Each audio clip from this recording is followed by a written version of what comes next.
Having kids. Anybody know what birth defects are? What's some birth defects that people have had? I said you look like you're 35. You look like 35? Oh, okay, thank you. 2 years less. I'll take that. I'll take any age reduction.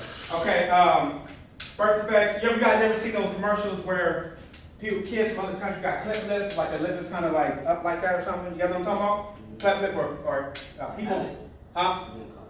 Something like that, yeah. There's so many. So I went to one of his seminars, right, Dr. Wallet. So he had pictures of animals and he had pictures of people with like the same birth defects. One thing he noticed, because he's a veterinarian, any vertebrate that has certain nutrient deficiencies, like say, like the animals get cancer too, and diabetes, same ones we get. They have the same nutrient deficiencies as humans. So if someone has diabetes and versus an animal, they both have the same nutrient deficiency. So he was showing pictures of a baby with one eye in the middle, cyclops eye, and he showed an animal with the same thing. He showed a baby with 3 fingers. He showed, and it was just ridiculous. It was somehow he was like saying, okay, or someone with cerebral palsy. So he was saying, okay, the birth defects are due to the nutrient deficiencies of the parents. So imagine that. Now, most people aren't taking 90 essential nutrients. And of course, just because you're not taking supplements doesn't mean you're going to have a birth defect. Obviously, right? But why risk it? There's research done, there's done autopsies.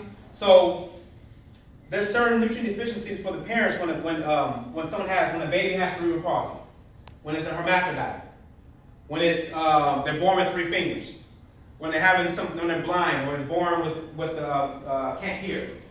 Based on his research, it's based on the nutrient deficiencies of the parents. With that knowledge, any woman that I'm planning on having kids with and marry, she's gonna be on. That's just me. That's just me personally. But unless you believe that, it's whatever, I'm taking prenatal pills or whatever. But the prenatal pills aren't giving you all 90 essential nutrients. They're not. So in other words, you can't be at risk. You can't be at risk with your kids, having kids. And it's really important to supplement, especially right before you conceive and also the first 3 months throughout the time. So that's just FYI. Okay. Let's see. I still got 12 bad foods. The foods that I mentioned.